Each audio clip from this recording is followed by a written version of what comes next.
Yes. Hello, everybody, and welcome to Measuring Flicks. My name is Karl Hartley. My name is Max Peterson, and welcome to our second month.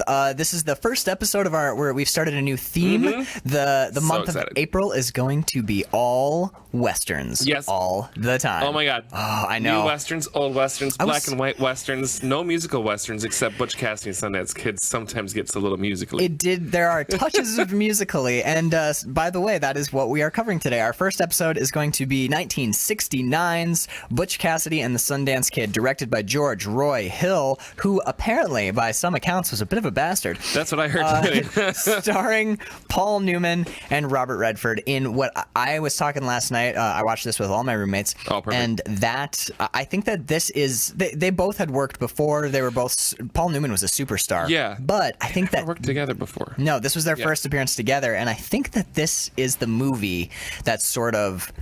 like defined not their careers, but like this movie like shot them up to a whole new echelon. Yeah, I mean they were already like you said, popular in their own rights, their careers. They weren't like hurting in Hollywood. They had projects. Newman had already done like Cool Hand Luke. Right. Redford had done other movies, but yeah, this is the one that like everybody saw Butch and Sundance, right, and fell in love with the two of them, and yeah, their careers separately did very well afterwards. And then they did another movie together after this called The Sting. So they actually have two movies where they play. Well, this is each other. This movie actually didn't do very well like initially. Right. For the first like 2 or 3 weeks, it was open. Laserdisc in 1969.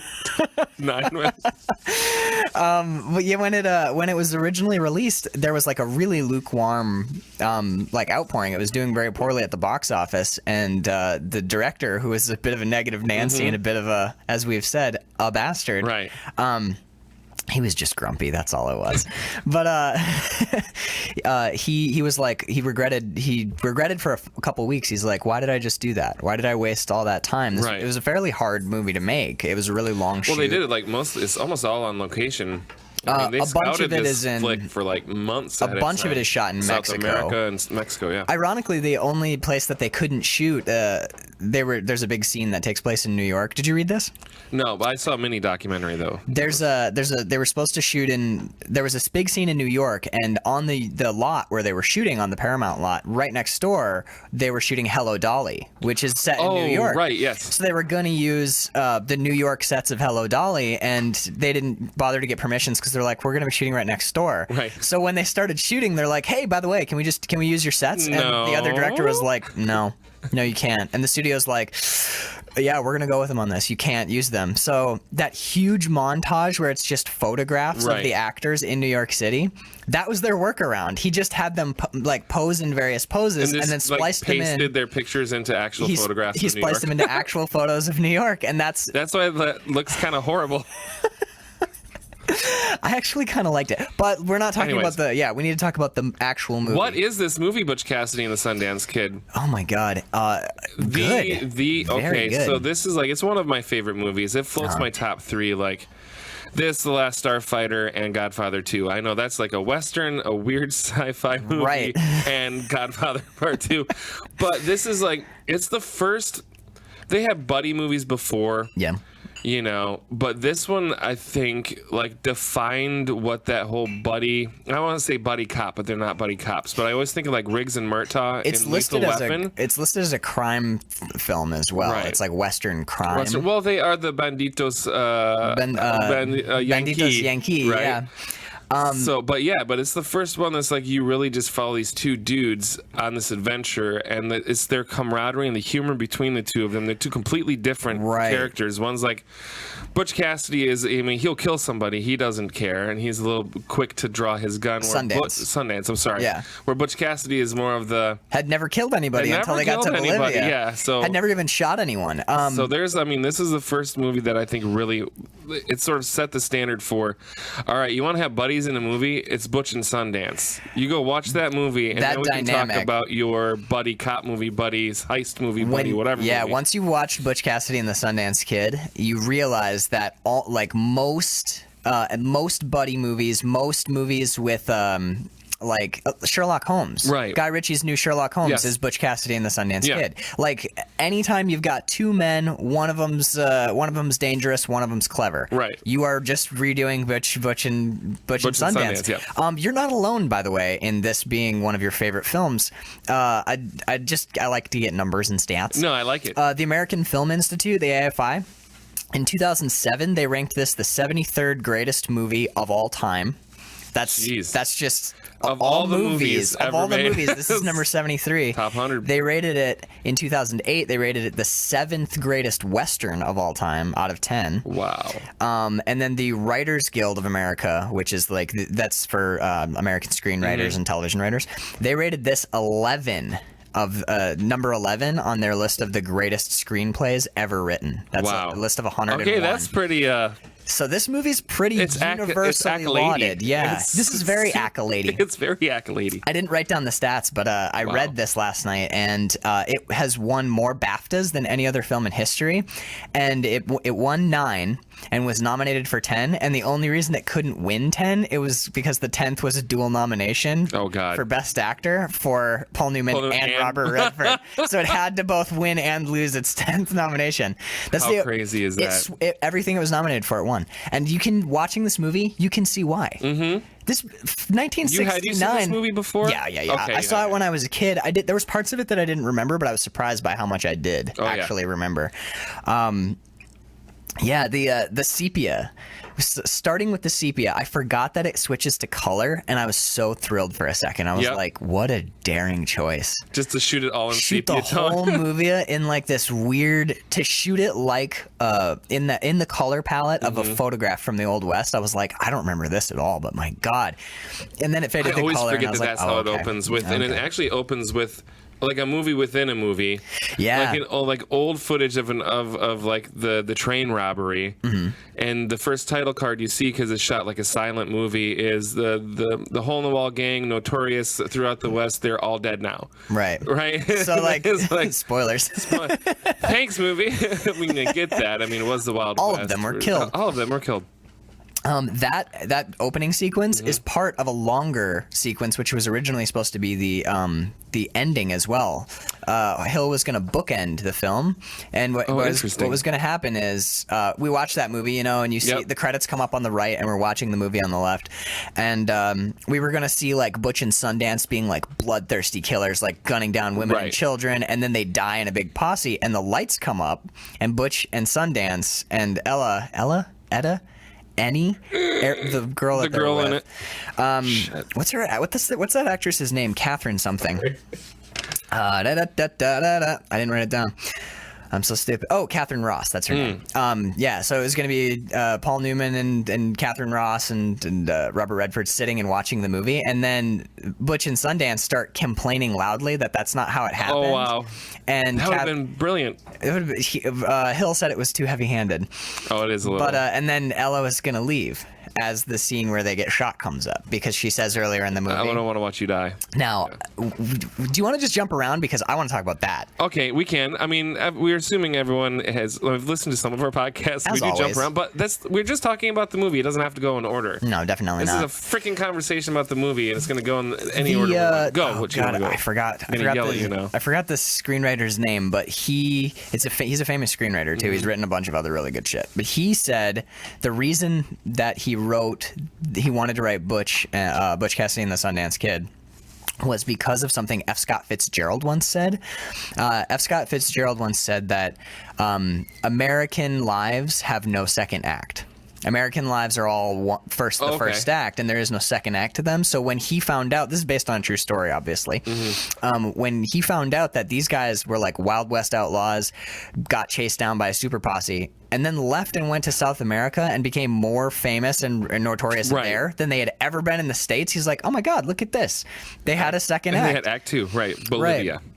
Which is, I think that this movie, I'm sure there are more, but off the top of my head, I can only think of 2 movies that have a 2-act structure, because the standard Hollywood film is a 3-act structure. This one even has like the intermission, like the New York sequence feels like an intermission. Intermission between the two. I mean, as soon as Butch throws the bicycle away and says, "The future's all yours, bicycle." Yeah. That is the end, and clearly the end of Act 1. Right. And then you have the intermission, which is a weird New York. Well, not even. Scene, and then you are from the theater world, so you're thinking. Are you thinking theater style act breaks? Because I'm thinking of. I read a. The actual the change in. Right. There's like the story. There are beats that are supposed to happen, and I read some screenwriting guides when I was first getting into screenwriting, and there was a book that broke down films that break the conventions of the traditional 3-act Hollywood screenplay, where like Act 1 you're introduced to everything and you're introduced to your problem. Act 2 your character starts like dealing with their problem, and you have certain Hollywood is fucked up because they will break it down to page on page 60 you need to have a turn involving character A and there'll C. be some sort of discovery. It's really cookie cutter kind of crap, and then the queen alien comes in the 3rd act, and you have the fight with the machine. There's like your resolution, but there are beats within those. It's awful, but there are 2 films, and this one wasn't mentioned, but I think this one qualifies, like Full Metal Jacket by Stanley Kubrick. Oh, clearly. There's all that early stuff in the barracks and the training of the troops, and then boot camp, Act 2 is Vietnam, and there's no 3rd act. In this movie, you get America and Bolivia, and there's, again, no 3rd act. Right. So I think that's part of what makes this movie so effective, is it doesn't feel like your brain doesn't ever fall into the rut. The 3rd act is Australia, but they never make it there. Oh my God, I cry every time. I know, it's stupid, right? Well, and like when Sundance is like, no swimming, doesn't matter. Right, doesn't Tell matter. me about the banks. Like, they both know, beyond a shadow of a doubt. They're bleeding, they're done, they know. Right, and like... They're still... But we're jumping planning it, yes. Oh my God. Breaks my heart every time, though. It does. I think another reason that this movie is so effective, and I would like to talk about Westerns as general? a genre, as a larger... I was going to do that when we open the show, but I'm so excited to talk about We'll get it. I think there are other movies that lend themselves better to it, like Liberty Valance, for example. But I think part of the other reason that this movie was so effective is I was watching it with my wife Bird last night. She hates Westerns. Sure. Hates them. I actually know a couple people who don't like it. But I was like, well, what do you think? Come on, because it's fun. It's fun in a way that Westerns sometimes aren't and usually aren't. It's lighthearted and it's nostalgic and it's like cheerful in a way that a lot of Westerns aren't. And she goes, well, I'm like, what do you think? Come on, pretty good Western, right? And she's like, I don't know. I think they're doing a Western wrong. And I was like, touche. Like maybe it's not. It is undoubtedly, but it doesn't hit all of the. It doesn't hit all of the what we think of as the Western. They're not slaughtering Native Americans on like wholesale. Right. There's not like a tough guy who slaps women around and we're supposed to accept that that's just part of being tough. Like those things are absent, and what you get instead is a weird, fairly progressive romantic love triangle. It's not. It's the 3 of them have the very unique relationship. Which maybe it's just because it's there are whorehouses, but there's a whore house, but we don't see that. But it's not that whole bang ding ding. Hey, pick your lady. And it's also not like there's a lot of movies where when you have a scene in a whorehouse, you have a character who's being shitty to the You don't have sex workers. You don't have the woman with the black eyes like right. Like it's just part of the trade. This is not a Clint Eastwood Western. No. This is not an early John Ford. No, this is the Walt Disney World of. It almost is, and except for the end. Yeah, well, even then, we'll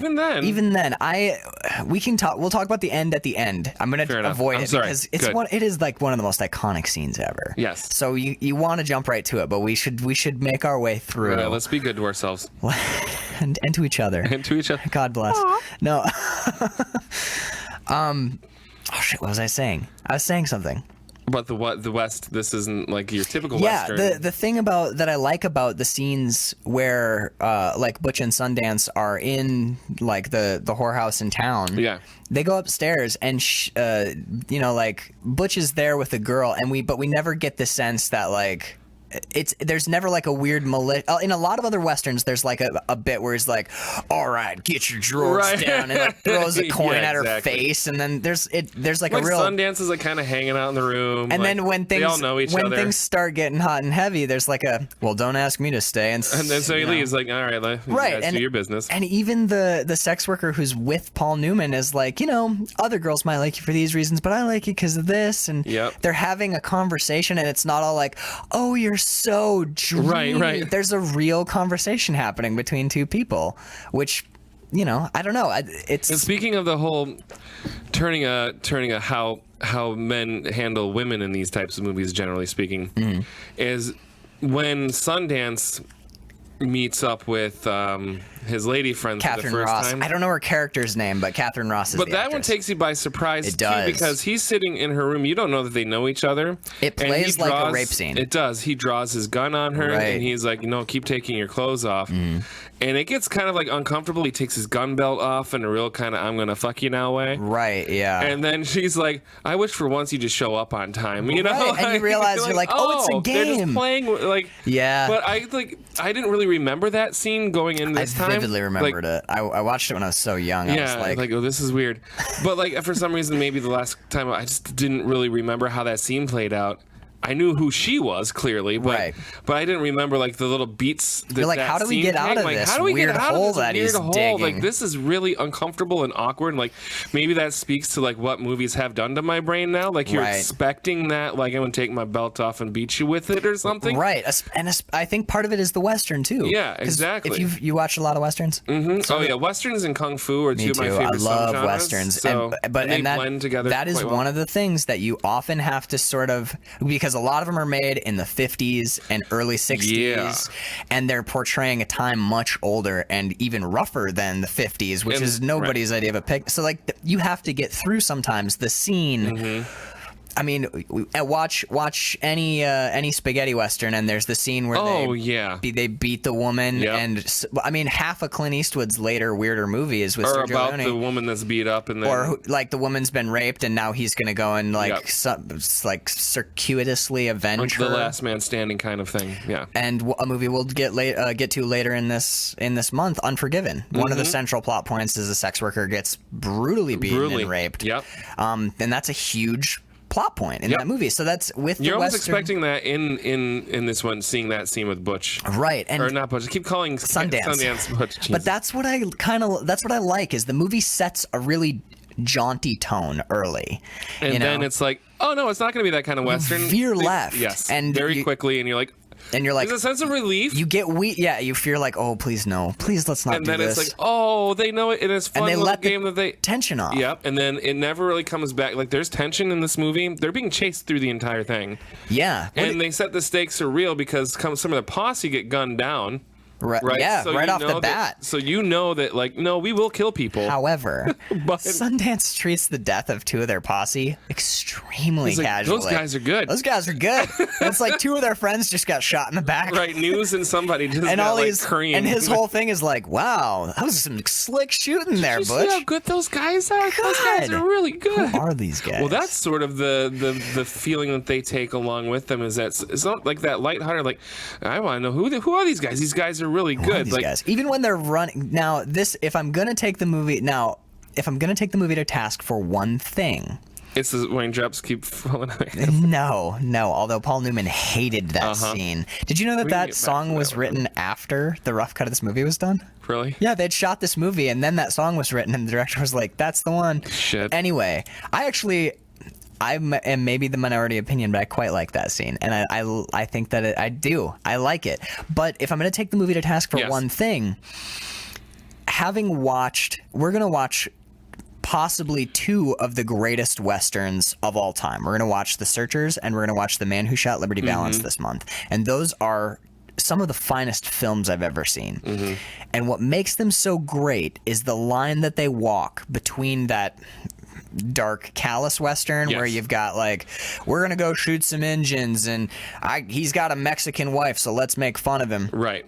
And you know, like the jauntiness of Butch Cassidy and the Sundance Kid. But I think that in some instances, Butch Cassidy, the Butch and Sundance, that the film we watched for this week goes for levity rather than giving gravitas to anything. Right, because I would agree with that, because you never really feel like the stakes are really that high. There's not much weight to it. When you watching the movie is a delight, but when you watch we're always joking about it, right, when you watch it to critique it, like or to do a deep discussion of it like we did, I kept looking for something that would stick, but nothing does. Everything kind of floats when they're running for like days. Oh my gosh, it's 20 minutes of the movie when they're running from the super posse. What did you think? I thought that was a bit long. Maybe it's for modern audiences. I think possibly that is true. I think that's my favorite chunk of the movie. The escape is the escape from when they blow that second train, and that posse comes out of the. Butch is like, what the hell is that? They get this one. Whatever they're selling. I don't want it. And like a whole posse of people come riding out of this train car.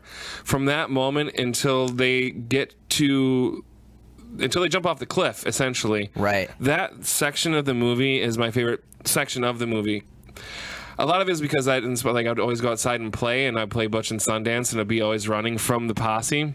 You know what I mean? But it was like that constant sort of threat that was never really close enough to be threatening, but just always kind of there. Like the Jason Voorhees of the posse world. It's like, it's just walking. There's pressure. But it's going to find There's always pressure, but... And that amount of time allows them, because they don't know who this group is, and you're going over different. You're through the desert, you're up into the mountains, you're in the river, you're on these rock ledges. Like, they're trying everything that they know that they can possibly do to shake any kind of normal tracker that they would possibly be able to find them. They try to trick them, like, we'll both get on one horse and then get the other. I just love those moments. That was a great them stunt, trying by to the way. Figure out them jumping off on the horse jump. Yeah. The horse, the rider jumping onto the back of Butch's horse. That is a great stunt. Yep. There's a couple of really primo stunts in this movie. I love that. Yeah, I would completely agree. But it's like it's them trying to figure out how to shake this posse, and is always there when they think. And I think those long moments of looking out over the landscape, and you're not really sure where you're supposed to be looking for them, and then they see them coming. And when they're looking, and then we cut back to the two running, and then we look. There's a lot of shots. Briefly on the cinematography, they're not quite pulling on. I don't think they're going for the John Ford vista. No, they're not. But they do use that. They use the landscape very well. Absolutely. We've talked in the past about actors' physiques and physicality being its own character. In a lot of ways, I think there are better examples. We'll see it in The Searchers and John Ford's use of extremely wide angle lenses, but I think in a lot of ways the landscape is a big part of the character of this movie. Like when they run through so many different terrains. When they're running, we see them run up like a wooded incline. We see them running over rocks. We see them on open plains, and always in the background is that constant pressure. That little pressure of, who the hell are these guys? But they slowly, and this is, I think, the reason why I love the scenes. And one, it's that constant sort of like they're running and trying to figure it out, but they do start to like piece it together. And I don't know if it's from their own paranoia of all these stories of these people. Right. Hey, you know that like he's 100% Indian, and he's like the best tracker ever. He can track anyone, anytime, over anything. Yeah. Who do you think that guy out front might be? And you can see the guys kind of like, couldn't be him. And then like, who's the best lawman ever? Like the best is in like the toughest, or the best and like the easiest to pay off? Right. Easiest to bribe, or the toughest? Right. Toughest. The toughest. And like, do you think that might be him? Fine, so they put it together themselves without any sort of. We are, as the audience, are never confirmed or denied that information. Right. But in their brains and in ours, it is. It's that Indian, and it's that lawman from Wyoming or whatever. Right. He never leaves Wyoming, but we find out that he gets hired by the bank guy. Right. But I think that it does get confirmed because of the news article. Right. Yeah. So when they get back to Catherine Ross's place. But at that point when they're still running, you don't know. They've made it that is who it is. It could be anybody, but that is it could who be, it's, but right. yeah, but they started it, and it almost feels kind of. There's a lot of ways that it could have been handled, where I think that it would have given. I like those scenes. I thought it went a touch long, but I think it could have been better if they hadn't let the pressure off. Because when they're running, and you see that posse coming, there's tension. But when we get to Butch and Sundance, and they're looking back, there's always that levity. There's always that joke, that like really quippy dialogue, and it vents all the pressure that builds up. Yeah. Which for me, and again, I in no way am like heavily criticizing this movie. I love this movie. Yeah. This is one of my favorites, and everyone else seems to love it too. Yeah, right. But there is one heavy scene, and that's when Butch finally does, when they're in Bolivia, and Butch does end up killing 2 people. Yeah. They go straight and they end up killing people. Right. And yeah, I always found that to be... When they were living their carefree life, they're just happy and fine, but when they try and enter into honest work, they end up basically gunning down 5 men. 5 people, yeah. But there's this, you can see it on Paul Newman's face. Yep. And then the next scene at the fire. You can see it on Sundance's face, too. When he kills those guys? Yeah, when they kill the Mexican posse, or the Bolivian posse. Yeah. It's clearly on Paul Newman's face that, like, I've just killed my first, like, human being. And Sundance, who's been notorious for gunning people down. Right. He even has a moment of, like, shit, we tried to go straight, and we haven't killed anybody in over however long. Ages, right. It's been a lot of bloodless. We go straight, and within days or weeks, killed 5 people. Killed 5 people. But I was wondering, do you think that part of Sundance's pain is for Paul Newman? You know, possibly. Because, that would make sense. You know, like, besides all... It's like, damn it, why didn't you tell me you never killed anybody despite before? Find time to tell me. But despite all of their, like, chucking and jiving, they genuinely do care about each other. Oh, yeah, absolutely. I mean, I think it's really telling that in the final scene, which we're not going to talk about just yet, they're bandaging each other's wounds. They're like, they're wrapping each other. They're taking care of each other. Yes. They're like brothers in a way that we don't see very often. And I think that part of Sundance is like, Paul Newman's is pain, but I think Sundance's is almost like a, God damn it, I wish I could have spared you this. Fair enough. In a way. You will notice in that big, gigantic shootout last scene that Butch doesn't kill anybody. He gives his weapon to Sundance. Yeah, and Sundance does all the shooting. And when rather than being like, no, I'm faster, I'll go and get the things, Sundance, I think, understands what Paul Newman's saying is, I don't want to do the shooting. Can you do the shooting, please? And so I'm no good at it. I'm the one that has to go run and get the ammunition. I can't cover you. You can cover me. But I think that there's an undertone there. I think the undertone is like, please don't make me do this again. And you can see it in Robert Redford's face. That moment of like, you're right. He looks at him, and he's not like, yeah, you're right, I'm a better shot. He acknowledges that there's something else, and he goes, all right, you go. And he takes his gun and provides cover. And but see, like, think about what this movie would have been if they could have maybe touched that a little bit of a heavier touch here and there, because those are the scenes that, my God, like even now talking about it, I get chills and my heart beats a little faster. God, every time they sit down at that cantina to eat after they held up the payroll, and they got those donkeys with the brands on. After the first time you see it, your heart sinks. I'm just like, don't go to this cantina. Don't take the mule that has the brand of the. Oh God. Maybe this time they'll no. So.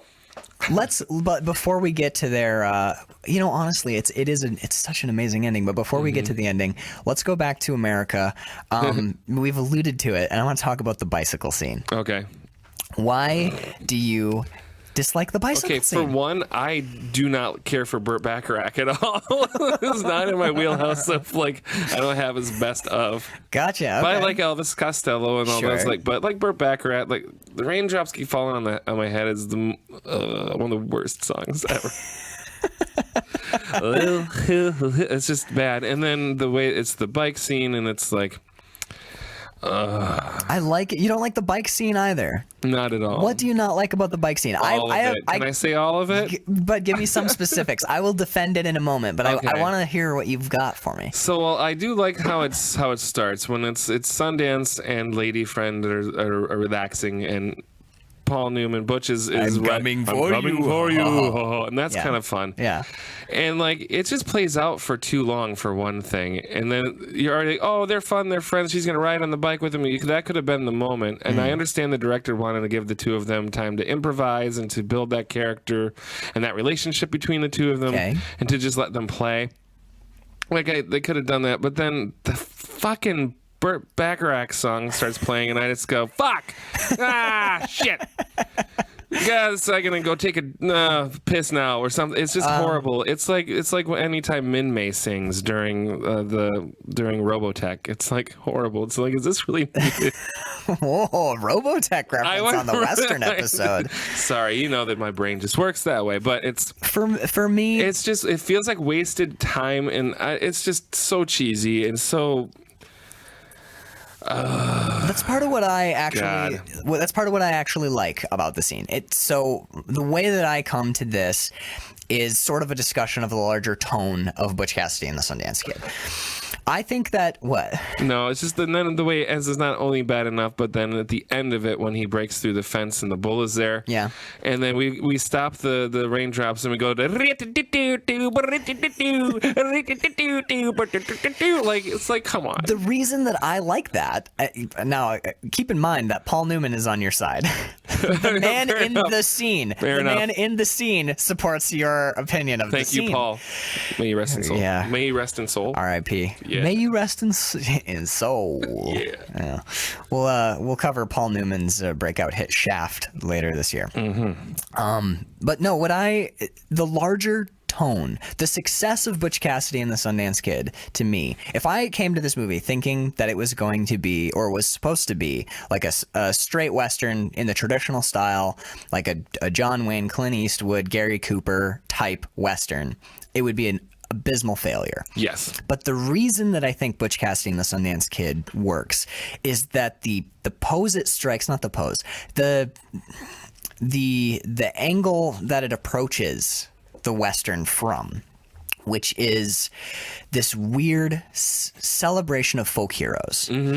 It watches like a boy's adventure story about the Old West. So I think in a lot of ways, like cutting out the dark underpinnings works for it. If they'd only done it here and there, like if the bicycle scene was in there and then Paul Newman, goes to, like, rapes a woman and slaps her and starts using racial slurs against Mexicans, the movie fails completely. Yes. But because it constantly stays in the clouds for you and keeps that sort of jaunty high adventure feel, that's why I like the raindrops keep falling on my head, because there's a weird. It's an introduction to this almost childlike romance between the two of them, Paul Newman and Catherine Ross. Right. Where, yes, we did get the implication that she and Sundance had some sexual congress the night before. They're relational, yeah. So, yeah, like they had sex, but it happened off screen. And when we see Paul Newman and Catherine Ross, we've seen how Sundance and Catherine Ross's character are more feisty. Well, not only feisty, but kind of dark and adult. Yep. They play like a kinky, like it's a kinky sex game, right? He's like, take off your blouse, and he points a gun at her, right? The next relationship we see her form is a pastoral ride through the countryside on the bicycle, the handlebars of a bicycle, while Raindrops Keep Falling on My Head is playing. And Paul Newman is funny clown man. He's like, now I'm doing this Superman on the bike, and ooh, wacky hijinks with a bull. Right. Her relationship with Paul Newman and her relationship with Robert Redford could not be more different. Yeah. And I think that bicycle scene is effective because it so strongly, so quickly establishes the difference there. And then we even find out that when she gets back home and she like snuggles up against him after he's kissed her neck, and she's like, do you think if I'd met you first, you and I would be a thing? And then this is so fucking smart. Then we get how that relationship works in three directions established. We see them defined individually, and then Sundance comes out and says, what are you doing? And he goes, stealing your woman. And he goes, all right, let's take her. And goes back inside. And they managed to keep that dynamic fairly consistent throughout the film. It's obvious that Catherine Ross loves both of these men. Both of these men love Catherine Ross, but in a weird, very tightly knit way. They love each other as well, so no one has any problem with anything ever. Show me another movie where a relationship is so well handled. That is fucking amazingly done. There's actually a shot that's kind of interesting, whether it was intentional or not. It's when they get back from the super posse and they're at Catherine Ross's. They've met back up. It's Sundance and Catherine Ross outside, and it's Butch Cassidy on the inside the house. You can see him through the screen window. Right. So this is the bit where he says it was blah blah blah. Right. Calls Sundance in essentially. So they sometimes do that.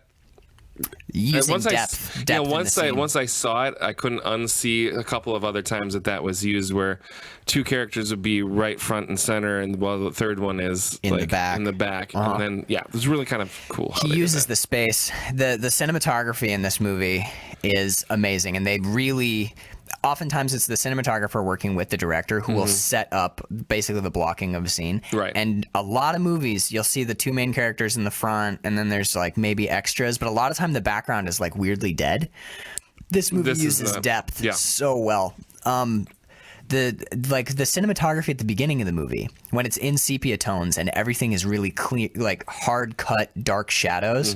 When Paul Newman walks into the bank and they start closing windows and it just cuts off sections of his face, it's like watching like an old Western, like a Clint Eastwood Western or like a crime noir film. And then when we're back in like la la la la la, we get full, like, it almost screams like Technicolor. Right, exactly, yes. But one of the things that I really liked, the scene when they escape the super posse and come back to Catherine Ross's place. I'm so sorry, I forgot that character's name, but at least I remembered the actress. She is Catherine Ross, and God bless her. She was 26 at the time that they shot this, I think.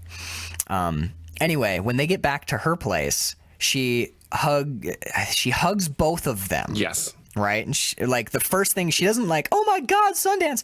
She hugs both of them, and they hug her back, kinda, but they're like super weary. Right? And then Robert Redford he does the casual, where it's the John Wayne pose. Yeah. That's not who he is, but it's a momentary John Wayne pose where he's like, don't make a big deal of it. Right. And Paul Newman just goes inside. So now we've got our relationship. Paul Newman accepts he's very practical. He's thinking. So, they hug and he goes inside to do some reconnaissance. He asks about the paper, I think, and that's why he goes in. And Sundance is the tough gunslinger. But then we see genuine feeling. And I think that the reason she walks by him and he grabs her and says, do make a big thing of it. And they embrace. Right. Yes. Like we see Sundance's vulnerability. And I think the reason we see that is, it's such a good piece of writing. The two times that we've seen the three of them together, Sundance has come off a little callous. Like they play the weird, like, I'm the bad robber and you're so that has a touch of darkness to it. They're obviously affectionate. When he finds out that Paul Newman's like all about his girl, he's like, whatever, take her. And he seems a bit brusque, but the third time the three of them are together, we see genuine tenderness and affection, and we understand, oh, okay, this relationship isn't going to be like she leaves him for Paul Newman, she's driving a wedge between them. No, they're all good. Yeah. That's like the final piece of the puzzle where we're like, oh, everything's they're fine. Everything's fine. This is just how there's actually a moment of the relationship triangle that happens in the scene that is the photographs from the New York montage. The New York montage where they're dancing at what seems to be a club.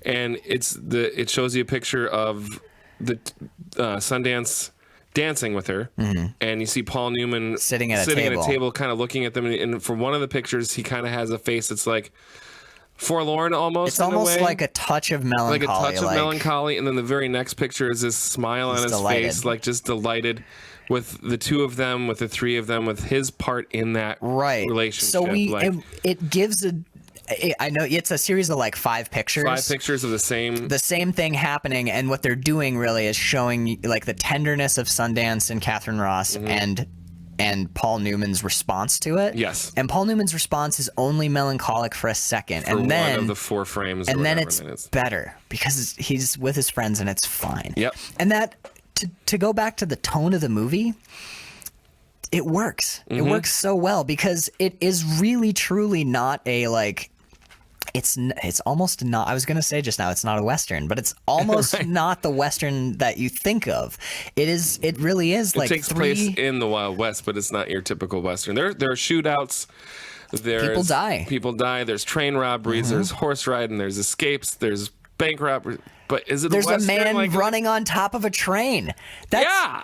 By the way, Robert Redford wanted desperately to do that stunt himself. I don't know if he did or not, but Paul Newman was furious. He took Redford aside and said, he's like, we don't want any heroics around here. I don't want to lose a co-star. Wow. Redford did almost all his own stunts for this movie. Yeah, I don't doubt it. But yeah, you get a man running on top of a train as it goes through a deep valley gorge. Like, this is a Western through and through. Yeah. But it's like the last smile before the hard-boiled movies of the 1970s. Right. Because this was 69? Yeah, we're about to get into I don't know the timeline exactly, but we're about to get into like Dirty Harry. Yeah. And Death Wish. Yeah. And movies like that. And then we're going to get all of the slashers that came in the 70s and 80s. We're about to get like a really bleak, nihilistic American cinema. And this is like the last cheeky grin of... God. And the way American they go West. Out in the end, kind of like... And we'll get to the ending. I know. You know what? Do you want to just touch on it right now? Sure. We can always dive back in. Yeah, absolutely. Later. What I love about the ending is two things primarily. One, it fulfills Catherine Ross's powerful line in the middle where she says, I won't watch you die. I'll skip that scene, if it's all right with you. Yeah. And at the end, we, the audience... essentially skip the scene. We don't see them die. No. The second thing that I love, and I'm not even talking about the scene. I'm talking about the last shot, the freeze frame that fades to sepia and zooms out. We capture our heroes alive in action together as we always want to remember them. And when we zoom out, when we do our zoom, it stops just before you ever see a single soldier. Yep, you never see them surrounded. No, so your last image of them, and there's, unless I'm misremembering, there's like wide open space behind them. Yes, they're not surrounded in the background, so the last thing you see is Butch and Sundance side by side running out completely free. Yeah. Like, I know, but what a perfect end to this film.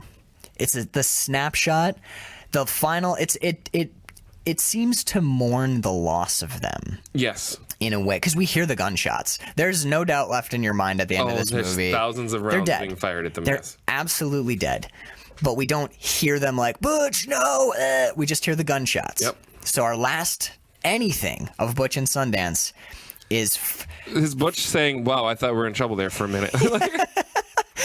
going out jaunty too.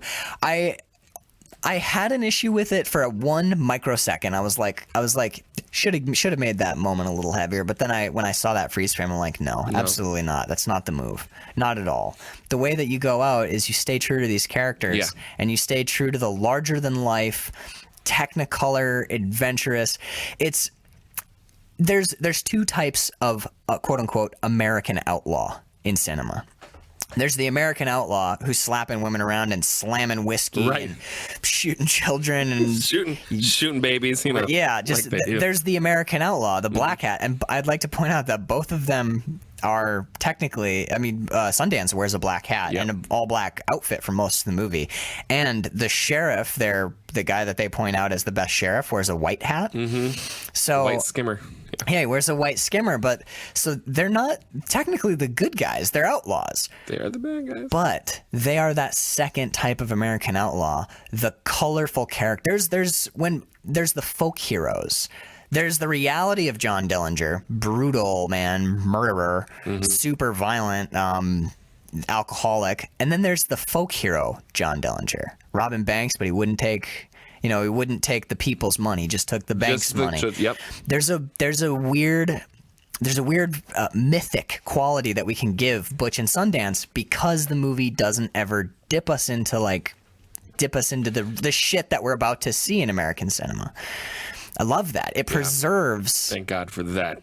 It's almost like saying, it's almost like fondly remembering the colorful American folk hero. I thought you said fondling. Fondling. No, fondly remembering the colorful American folk hero, the fun story, because that is, I don't know if it's prescience or if it's just preemptive nostalgia. Right. I don't know. That's one of the things that I absolutely loved about this. Yeah. For a movie where the heroes die at the end, it sure is a feel-good movie, though, right? Like, you have that. I think it's because you don't see them gunned down. You see them in, like you said, sort of out there in action. Your two heroes. Yeah. Like, this is it happens really suddenly. Actually, the death. Yeah, that last shootout is like maybe 4 minutes. Yeah, I know. Well, fairly I'm just long movie. because having seen the movie several times before, I forgot that scene happens right after they rob the payroll. Mm-hmm. I mean, it happens right away, and it's like, oh shit, we're here already. Yeah. I was kind of taken by surprise as well. It was as soon as they got to the cafe, I was like, oh, this looks like the cafe where the shootout happens. Yeah. And I was like, oh shit. Yeah. And that is one of the things about this movie that proves its effectiveness to me on second watching. Like we said at the beginning of the movie, on second watching, when you see that cafe and when you see that brand, there's this you feel like a sense of loss almost, right? This is their last. Yeah, I don't know. I wrote down on my notes, has there ever been better chemistry between Paul Newman and Redford? I mean, have you seen The Sting? No, I've never seen The Sting. Okay, so that's the only other time that I would say that kind of relationship. Well, Riggs and Murtaugh. In that movie? Sorry. So in The Sting, Robert Redford and Paul Newman. The movie that I haven't seen, you're just going to start dropping character names on me? No. So I would say then Riggs and Murtaugh, Lethal Weapon. Uh-huh. Like, I think that chemistry between Mel Gibson and Danny Glover is about as close as you're going to get to Butch and Sundance. Okay. And there's a lot of similarities in the Riggs and Murtaugh characters as cops. You have the cops and you have the robbers, and they're two very similar. And they're separated by decades of filmmaking, right? Those two movies. Yeah, Lethal Weapon's in the 80s. Yeah. In the 80s. So, like, you can't tell me that there isn't, like... No, that's... I think that... They're aware that they're making the Butch and Sundance, but for the cops. The 80s. and the first two of them, actually, the first three are fantastic. I think those three movies, Lethal Weapon 1, 2, and 3, are as close as you get to Butch and Sundance. Yeah. I mean, but it's still not... I just remembered something that I wanted to say earlier about the pressure that's put on during the chase, because the being pursued through the West is a trope that we see in a lot of movies. There was three in particular I can think of. One is called John Ford's early 50s movie Stagecoach. It's super racist and kind of spooky to watch when you realize the implications of the film, but it has one of the best stagecoach chases of all time. A stagecoach being chased by hundreds of Native Americans on horseback, and the tension of that movie is palpable in a way that it never, because the posse never really gets that close to them. No. They just relentlessly are following them. Have you ever seen, there's a horror movie called It Follows. Have you ever seen it? No. I've been told that's what. The basic premise is that there's in that movie, reminds me of this, I swear it's relevant. There's a monster, basically, like sort of amorphous monster that can look like anyone, can look like your friends, or can look like acquaintances, or could look like a stranger. But wherever you are in the world, it walks in a straight line directly towards you. Never runs, never like sprints, never jumps out at you, just walks towards you. No matter where you go, it just adjusts and keeps walking. So if you keep running, it'll ostensibly never get to you. But the thing you got to remember is it never stops. So that kind of is the same pressure in a way. So yeah, it's terrible. Like that. You should watch it. You'll like it. There's another movie called The Hellbenders. Now, I'm not going to say that The Hellbenders is a good film or a great film. I liked it. Not making a direct comparison. No, this is it's a spaghetti western. It's a lot of fun. it's pretty brutal. Like a lot of violence. There's a lot of like slapping women around and shooting unarmed people in the back. It's one of those westerns. One of those. But basically, it's about a Confederate general after the Civil War steals a bunch of non-sequential unmarked bills and is trying to run it down to where the remnants of the Confederacy are to restart the Civil War. So it's watching villains get chased by good guys, and the villains are our POV characters. It's pretty interesting to watch, but part of what makes that pressure situation so effective for me is you never know when a posse's gonna crest the hill, right? Because there's not like someone always like riding behind them and they're like yeah they're just but they're always just sort of there, yeah. And yeah, they'll be moseying, and then all of a sudden boom, 20 horses come over the hill, and you're like, oh shit. Well, no, because they're trying to stay legit, so they stop. They have the money hidden in a coffin. Oh, okay. And they have a woman with them who plays a widow. There's a lot to get. We could watch that movie. It's pretty fun. But so every scene is a posse of 20 horses. Every time they run into the law, they're fucking so outgunned. Like, and there's no way they can right. The tension of the scene is they're like, we're looking for some outlaws who slaughtered a bunch of people. And they're like, well, that's terrible. Here's our papers. That's a dead body in the back. Don't open that casket, please. You know, like, right. That's the tension, is like, everyone's like, hey, wait a minute, something's weird about this casket. And like, someone in the posse will cock a gun. And then you get the zoom close-up shots of everyone looking at everyone else. And then they go to pry the casket open, and the woman starts crying, and they're like, we're so sorry, ma'am. We didn't, that was fucked up. We should. So that's the tension of that movie. So there are lots of movies that do the chase well. Yes. And not to belabor the point, but I think that perchance this chase could have been done a little more with a little bit more pressure and tension. Right. Because it would have made the let off of their trip to Bolivia so much that bigger. And the need to like jump off the cliff. You know, when the posse finally does catch up to them, and they're kind of like screwed. Yeah, well, and you can still have that, you know. And I loved that was that jump off the cliff is great. But what I'm thinking is, like, if you ratchet that tension up and ratchet it up, and then there's jump more stakes there. Well, and it also makes, when they get back to Catherine Ross's place, it also makes that sigh of relief that much bigger. And then we can get right back into like, la, la, la, la, la. When I say Bolivia, you just think California.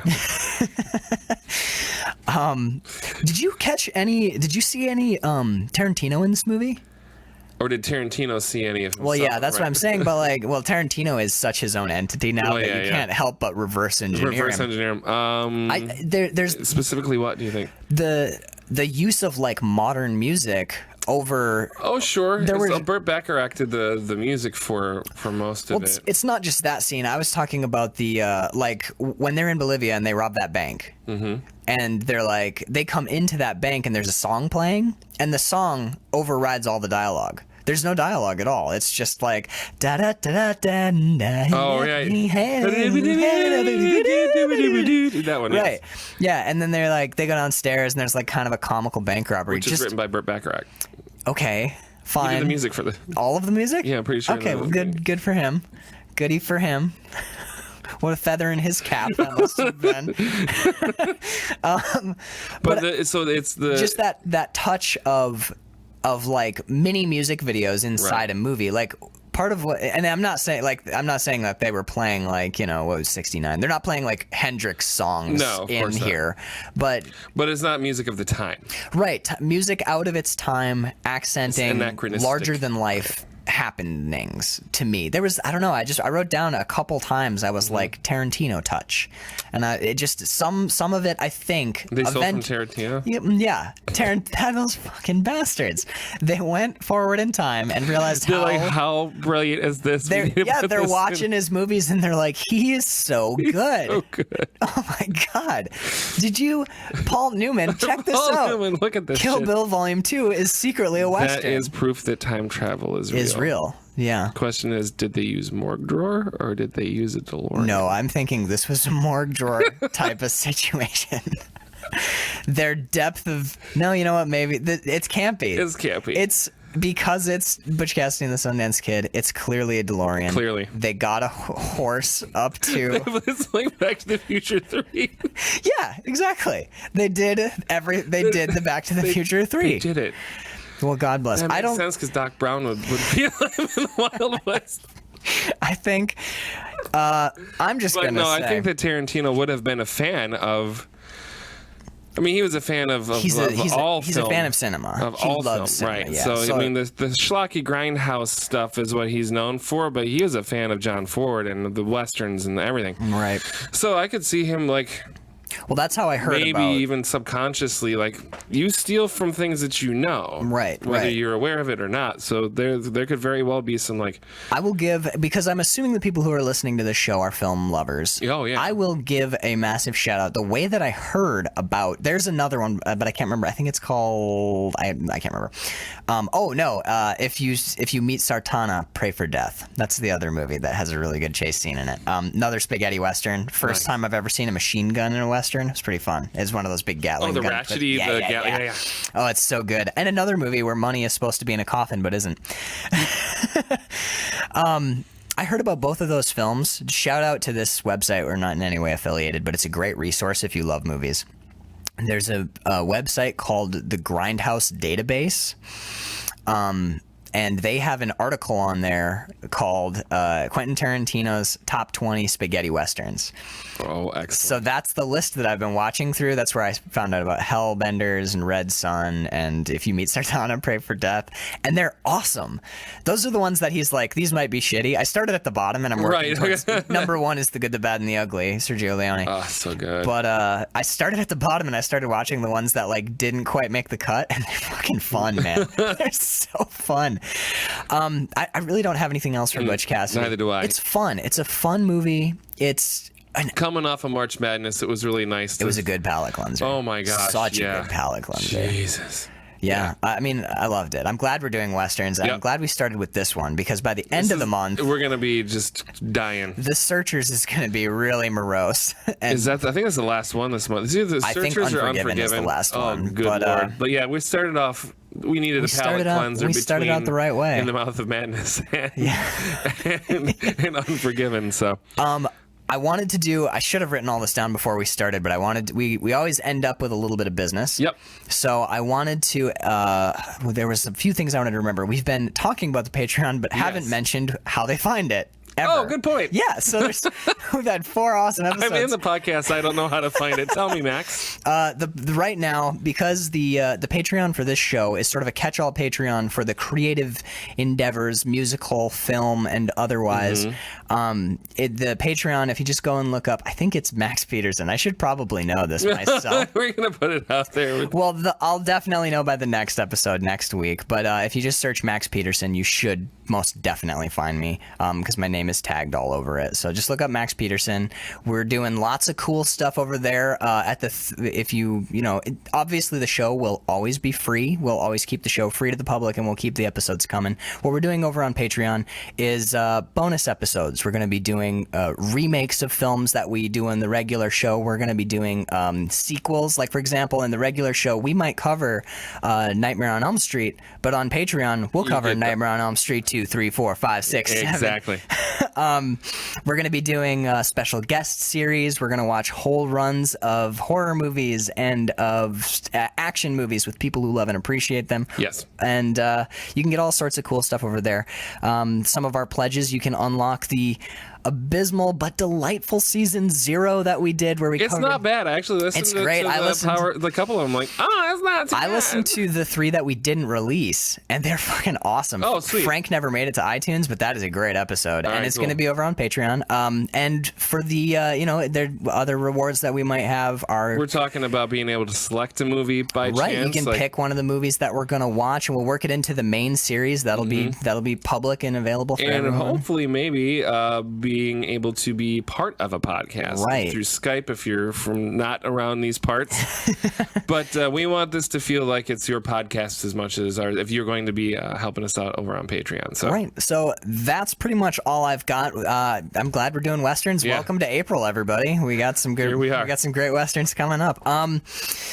So it's sign off time. Here we go. Hey, Karl. Yes, sir. If you show me yours, I'll show you mine.